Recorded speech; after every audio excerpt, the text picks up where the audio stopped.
Are you ready? We give you a few minutes? A few seconds. Umeona leto pale rafiki ya mtu fulani.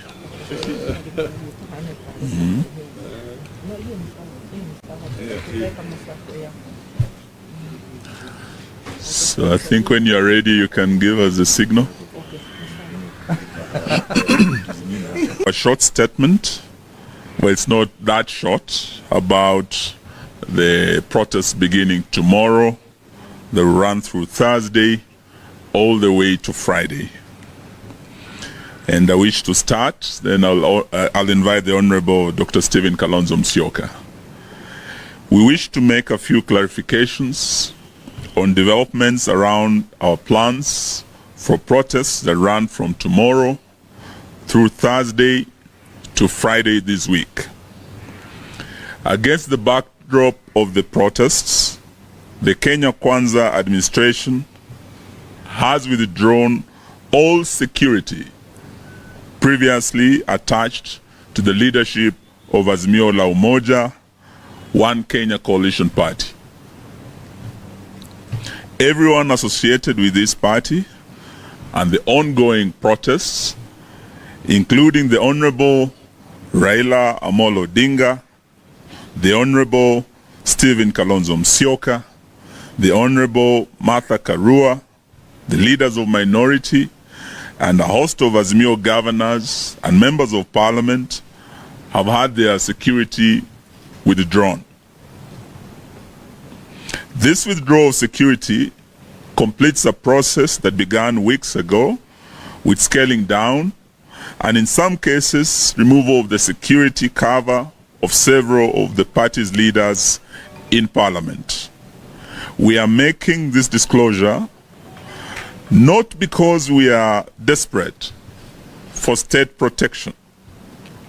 We are aware that millions of Kenyans are exposed to danger every day, and our lives are not in any way more special than that of other Kenyans.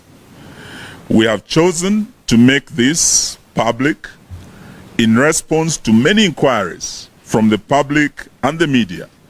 So we confirm the security cover for our leaders has been withdrawn. We are also raising it because it continues a pattern of this regime chipping away at the Constitution in a manner that may look inconsequential, but in the fullness of time amount to something major. This is how dictatorship starts, by chipping away at the Constitution and established traditions, suspending civil liberties, the rule by decree, repression of political opponents, not abiding by the procedures of the rule of law, and the existence of a cult of personality centered on the leader. These developments are taking root in our country as we speak, and the withdrawal of security is part of that development. So Kenyans should not say later that they did not see a dictatorship taken off in the country. The leaders whose security has been withdrawn had them by virtue of positions held in previous regimes. As former Prime Minister, and the Right Honorable Raila Odinga was the second Prime Minister of the Republic of Kenya, and former Vice President Stephen Kalonzo Musyoka was the 10th Vice President of the Republic of Kenya. Honorable Raila Odinga and Honorable Stephen Musyoka are entitled to round-the-clock protection by the state, not as a favor, but by provisions of our laws. It is expected that a decision is taken to maintain, enhance, reduce the security cover of officers based on intelligence about threats, perceptions faced by these public figures. We do not understand what intelligence perceptions informed the withdrawal of the security of the second Prime Minister of our Republic, and the 10th Vice President of our Republic. Azimio sees this latest step as a continuation of the Kenya Kwanza signature politics of revenge, intimidation, blackmail, and physical assassination that also abuses the Constitution.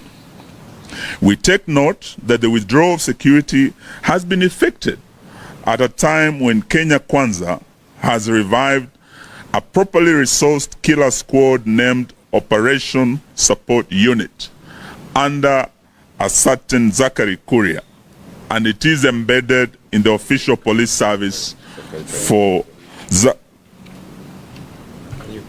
Zachary Kariuki, and it is embedded in the official police service for this dirty work. I now wish to invite the Honorable Dr. Stephen Kalonzo Musyoka to make the rest of the statement. Then invite Honorable Karua. Thank you. We have proper, accurate, and detailed information about OSU. We know its members wear civilian clothes. They travel in groups of 5 people from one ethnic community.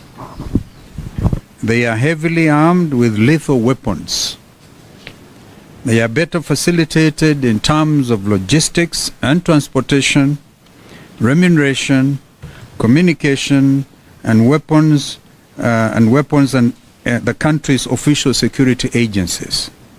This is a group that last week killed people in Kamukunji, Mlolongo, and Jogoo roads. They fired at people from unmarked green, black, gray, silver, red, and white, mostly Subaru vehicles. They also fired from one gray Toyota Succeed KBD 612G. Each of the 5 occupants of each of the vehicles was from one ethnic community, as has been stated before. These vehicles are always parked at the traffic police headquarters near the Kenyatta Hospital, at the Anti-Terror Police Unit, and Nairobi Regional Headquarters. We restate that only mission of OSU squad is to assassinate or grievously harm Azimio leaders and Kenyans protesting against harmful government policies. OSU is a squad Kenya Kwanza resolved to cooperate with, supposedly to ensure that there is no loss of life and livelihoods. It is a squad that will kill people tomorrow and during upcoming protests. We thank Kenyans on Twitter and on social media because they on their part have been able to pick on this killer squad and spread it all over. Of course, we are still gathering evidence in this regard. I now call on Mheshimiwa Martha Karua to make the rest of the statement. Where have you reached?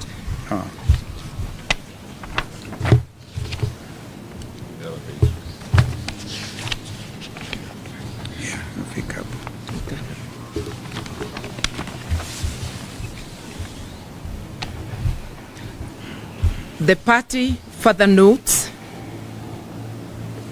before then, Samahani, the government has entered into a public-private partnership with militia to cripple freedom of assembly and protests. The party further notes that the security withdrawal comes days after William Ruto promised kusafirisha Honorable Raila Odinga and President Uhuru Kenyatta. Indeed, we remain eternally grateful to Mr. Ruto for uttering those words. Out of the abundance of his heart, his mouth spoke. It is a warning. It also comes days after Ruto openly instructed Kenya Kwanza to recruit and arm supporters for a confrontation with protesters. Ruto has called his supporters to Kenya's version of Armageddon. The meeting held at State House last Saturday was clearly a planning meeting. It came up with a clear command, control, funding, and mobilization of resources and people structures for purposes of carrying out genocide. Its resolutions are already being implemented in various parts of the country, where some governors are mobilizing people to counter protesters. It is also taking the shape of greater surveillance being conducted around our leaders' homes and offices, which are being surveyed by people in unmarked vehicles. What Ruto decreed in State House last week is part of what is going on in Sondu, Kericho, and Kisii, Kericho boundaries, where an ethnic militia is being armed against local communities. The militia has protection of the police. The events in Sondu are expected to be replicated in other parts of the country in coming days. We further take note that although Kenya is not at war, all police and other security officers have been recalled from leave to deal with protesters. The provisions of the Constitution on the right to protest notwithstanding, Ruto is at war, not just with Azimio, but with the entire Kenyan population, especially those who do not support him. We appeal to our neighbors in the region not to join Ruto's war against Kenyans. Our neighbors must not supply Ruto with tear gas and ammunition to fight Kenyans. Our crime is only that we have challenged Ruto to bring down the cost of food, reconstitute the IEBC in a way that includes all players, also to audit the last year's presidential elections, and to respect political parties. As leaders, we have reached the decision that we shall fear not those who kill the body, but are not able to kill the soul. So, even with the intimidation of withdrawal of security, Azimio confirms that the protests planned for Wednesday, tomorrow, Thursday, and Friday this week are on as earlier announced. We appeal to the police to be professional, to resist being turned into a killer squad for hire by politicians and a regime suffering acute legitimacy deficit. We appeal to our police to maintain their professionalism, that's once again, that has been seen from some of its members who have participated in UN missions across the globe, with enhanced individual careers, and who have lifted the image of our country. We appeal to them to resist being used to provide cover to tribal militia that kills people in the name of policing. A time comes when all the crimes will be answered for by everyone involved, including Ruto himself. They need to think and think again before committing these crimes against citizens. We remind Ruto and the entire police service that responsibility for protection of Kenya is not a shared duty. Under our constitution, the duty bearer is the state and the law enforcement agencies. As protesters, what is required of us is just to give a notice that we'll be having a procession. We have given adequate notice. It is their duty to ensure that no criminal elements infiltrate the protests and turn them violent. And in our experience, it is the police who have turned peaceful protests violent. We take this opportunity to thank the UN Human Rights Office for calling out the government the Ruto regime over the use of excessive force by police to quell protests.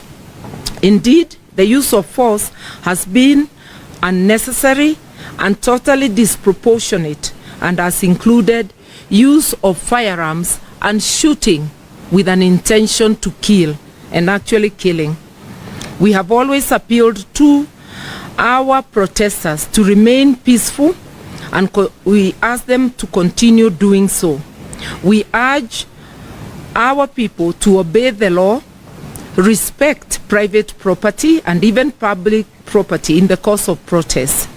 We maintain that we have always been peaceful until police decide to import violence, bullets and tear gas into our protests. A couple of days ago, we were able to get into town, address Kenyans, and dispersed peacefully without any injuries or deaths. We were also able to have lunch and hold impromptu meeting with the people at Kenyatta Market, which also ended very peacefully. Because there were no police, all our engagements are peaceful until the police show up and unleash violence. We reiterate that we have instructed our lawyers to prepare and institute legal proceedings against police officers who have gone against their constitutional duty of protecting life and property of Kenyans during protests. In this regard, we are appealing to all Kenyans of goodwill who have photographic or video evidence of police brutalizing citizens to share the same with us to aid the case that our legal team is working on. We further ask Kenyans to resort to citizen journalism and photography and to film state officers, including police and politicians, who in the course of duty abuse and brutalize Kenyans. We appeal to Kenyans to take very seriously the unfolding chain of events. A new dictatorship is slowly taking root through nepotism, corruption, use of force, getting rid of opponents, and suspension of the Constitution. We call on Kenyans to put on their old armor of courage and work to take their country back before this dictatorship takes firm roots. We encourage Kenyans to continue picketing, demonstrating, and protesting in their own ways, in their own local areas, as much as they can. Our voices must be heard. In Nairobi, we will have 3 convergence points: Joseph Kang'ethe grounds, Kamukuji grounds, Jacaranda grounds. Further, at midday tomorrow, we ask Kenyans to come out of their homes and bang sufurias, pots and pans to signify lack of food. The sufuria movement kicks off tomorrow and continues until the battle is won. At that hour of midday, we also call on motorists to stop wherever they are on the highways and roads and to hoot and flash lights in support of this movement. We encourage Kenyans to continue appending their signatures against Ruto and Gachagua and the entire regime. We are pleased to announce this morning we have hit over 6 million signatures. Those are 6 million citizens fed up with the Ruto regime. Let's continue signing up at tumechoka.com, tumechoka.net, tumechoka.org. Let us meet in the Kamukunjis across Kenya tomorrow, on Thursday and Friday. Aluta continua. And before we sign off, apologies that our leader, the people's president, is not with us. He is in other engagements, critical engagements, and we spoke with him and we are going to report to him the progress so far. Asanteni sana. Very good. Oh, yeah, we can hear you. Yeah. My name is Irene from Kenya Broadcasting Corporation. The diplomatic community has just issued a statement asking you and the government to have a sit down. And this has brought together the High Commissioners and ambassadors. We are aware that members of the diplomatic corps have asked for a meeting. And in fact, I was given the responsibility to be the convener on our side. So what you have said is news, but what we need to reiterate is, of course, we can never say no to envoys who are accredited to our country when they want to meet up with the leadership. We will have to brief them accordingly. It's a briefing business. But it's the same envoys who are also bound by the resolutions of the UN Human Rights Center in Geneva, because all the representatives from their respective countries collectively issued that statement, highlighting the fact that it is the police who got out and killed our people. We had the very difficult mission of seeing some of the Kenyans who are killed. 3 bodies at Shalom Hospital. In fact, the names are there. There are now 4. And we know there will be a burial in Kiminini, for example. One young man, Wanjala, will be buried there on Friday. And Kakamega on Saturday.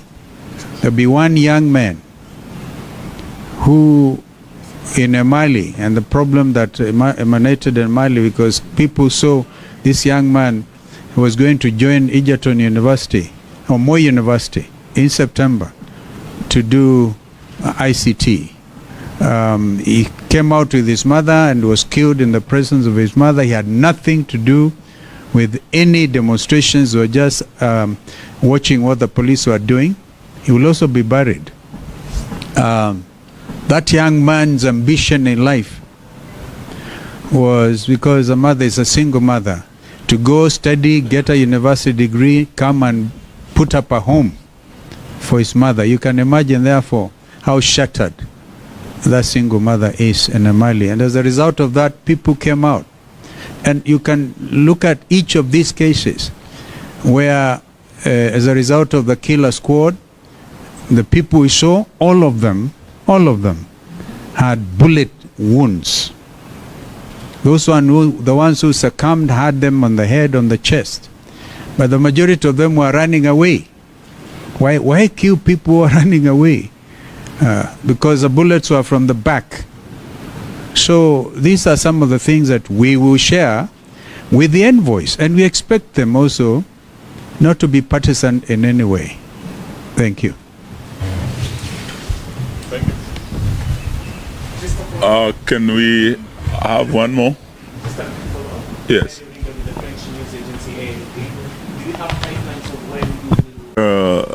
At our convenience, we have received their request, but we have also been talking to them because, like Martin Luther King once said, at the end of the day, we will not remember the harsh words of our friends, but the loud silence of our friends. They have been silent when people are getting killed here. Why would it take someone from Geneva to issue a statement that was issued, and they are here and they have not spoken? We will engage them at our convenience. Thank you very much. Thank you.